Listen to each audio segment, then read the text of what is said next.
Madame, Messieurs, bonjour et bienvenue dans la revue de presse des quotidiens ivoiriens parue ce vendredi 23 avril 2021 et qui s'articule autour de trois sujets principaux. D'abord, l'affrontement enregistré hier au siège du PDCI. Le Patriote, quotidien proche du RHDP parti au pouvoir, mentionne que plus rien ne va au sein du vieux parti. Une bagarre rangée a eu lieu au siège du PDCI entre les partisans de Maurice Kakogué-Kahué et ceux qui réclament sa tête, alors que le secrétaire exécutif de ce parti avait convoqué une réunion avec la jeunesse PDCI. Plusieurs blessés enregistrés, un spectacle qui déshonore le parti septuagénaire selon le journal. Pour le nommer Mambo, membre du bureau exécutif national de la JPDCI urbaine, qui réagit dans les colonnes du quotidien Le Matin, Kahué nous a convoqués pour nous faire tuer. Ce journal donne également la parole à l'ancien ministre de la Santé qui affirme « C'est au PDCI qu'un leader peut sortir de prison » et puis on l'insulte. Avant de poursuivre, si Gbagbo avait été au PDCI, on l'aurait déjà lâché. La deuxième actualité qui intéresse la presse ce vendredi, c'est l'accident de la circulation survenu hier à Ndautré, dans la commune d'Abobo.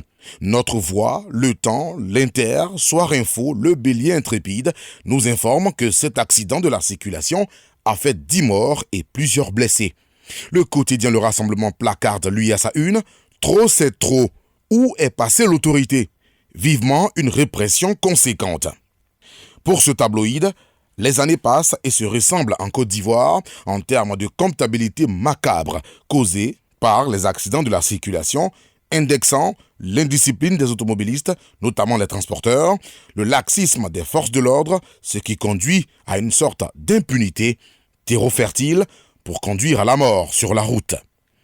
Enfin, les journaux reviennent sur la récente attaque meurtrière de la base militaire d'Anonkwa-Kouté. Soir Info révèle l'identité des 4 assaillants tués, dont certains font partie des évadés de la prison de Maryland County, au Libéria, le 14 avril dernier, venus attaquer la base militaire ivoirienne par petits groupes selon le journal. Face à cet état de fait, les journaux Le Mandat, Le Matin, Le Jour Plus rapportent des propos du ministre ivoirien de la Défense tenu ce jeudi lors d'un colloque tenu à Abidjan. La lutte requiert une bonne collaboration entre États et une synergie d'action avant qu'il ne précise que les premières infrastructures de l'Académie internationale de lutte contre le terrorisme de Jacquesville seront inaugurées dans quelques mois. Téné Birahima Ouattara annonce une conférence des donateurs à Paris pour cette académie, précise le quotidien gouvernemental Fraternité Matin.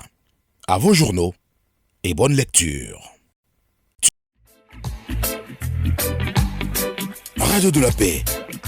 Se parler, s'écouter, se comprendre.